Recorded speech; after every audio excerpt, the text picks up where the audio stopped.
Pierre Champetier, André Mercier, bonjour. Alors Pierre Champetier, vous êtes président du syndicat des vins de pays d'Ardèche, IGP maintenant, vous allez nous expliquer. Voilà. Et André Mercier, toujours aussi grand, président des vignerons ardéchois. Alors, c'est le week-end le plus important en Ardèche, puisque, outre les castagnades dont on parle beaucoup, c'est la sortie des vins primeurs. Alors, André Mercier, parlez-nous de ces vins primeurs de 2010. Et une année de plus, hein. Ça fait plus de 25 ans qu'on fait des primeurs vignerons ardéchois. On a démarré il y a 25 ans avec le cépage gamay, qui est quand même emblématique. Et puis une dizaine d'années, on a fait du blanc. Depuis 3 ou 4 ans, on fait du rosé. En fait, il y a une palette aujourd'hui de vins primeurs et ça lance un peu la campagne 2010. Alors, le gamay, on connaît. Les blancs, c'est un petit peu plus nouveau avec la cuvée Aurélie. Et puis, j'ai dégusté, entre autres, le rosé hier, que j'ai trouvé fruité à souhait. C'est bien ce qu'on recherche. Donc, on y arrive. Et puis, bon, ça y est, quoi. En un mois, c'est fait, quoi. Donc, Alors, je ne vais pas vous titiller. Vous voulez concurrencer le Beaujolais ?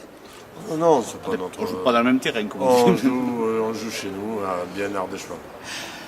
Pierre Champetier, alors le syndicat des vins de pays d'Ardèche, c'est un petit peu plus large que les vignerons ardéchois, c'est-à-dire, quand je dis un peu plus large, vous englobez quoi dans ce syndicat des vins de pays d'Ardèche ? Tous les gens qui produisent anciennement des vins de pays, qui maintenant sont devenus IGP tacitement depuis un an, quoi. Et donc, ça fait, on peut dire que le vigneron ardéchois représente 85% quand même. Donc il y a 15% de plus entre les deux caves indépendantes, qui sont la Blachère et Saint-Just, et les vignerons indépendants qui font grosso modo... Qu'on appelle les caves particulières. Voilà, les vignerons indépendants, qui font 8%.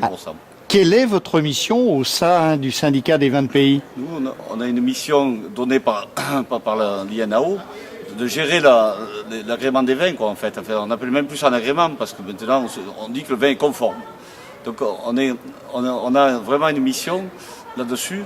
Et on a un organisme de contrôle qui contrôle qu'on fait bien le travail. Donc tous les vins sont dégustés. C'est-à-dire qu'il y a 1500 cuves chaque année dans le cadre de l'IGP qui sont dégustés à 5 dégustateurs.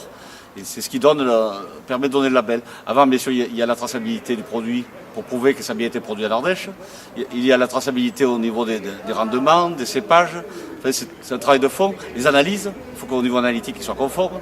Donc c'est les secrétaires du syndicat qui se chargent de tout ce travail et un organisme de contrôle qui nous fait tout le reste. Quel chemin parcouru depuis une vingtaine ou une trentaine d'années, depuis l'époque où Jean Ferrat chantait des chansons mythiques, mais pas toujours qualitatives. André Mercier, comment avez-vous pu parcourir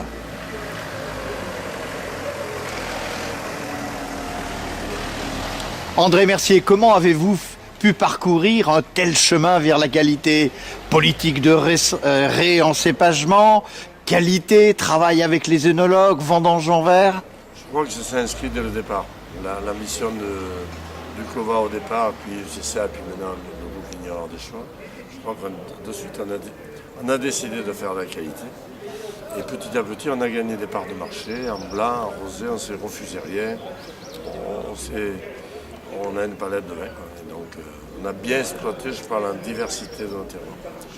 La qualité, toujours la qualité. Pierre Champetier, un petit peu le mot de la fin dans cette... Moi, je me rappelle quand j'ai commencé, on distribuait les plants, ça c'était les débuts, il fallait distribuer les plants de vigne pour faire les nouveaux cépages. Et Marc Ottelin, il était le président de cette affaire-là à l'époque, il m'a fait goûter, il m'a donné envie quoi, de faire quelque chose là-dedans, parce que réellement, il y avait un dynamisme, il expliquait aux gens, et c'est pour ça qu'aujourd'hui on est là chez lui vraiment très volontiers, parce qu'il a fait un boulot formidable pour ces produits-là. Il a cru dès le début et il a fait avancer le mot de la fin, 2010 par rapport à 2009, on est toujours sur la qualité. Les derniers jours avant les vendanges étaient ensoleillés. Toujours, on a eu des vendanges exceptionnelles, avec de la pluie, donc qui a apporté plutôt un bon équilibre des raisins dans tous les cépages. L'an passé, on était bien, mais c'était subi par la sécheresse. Là, c'est pas du tout le cas.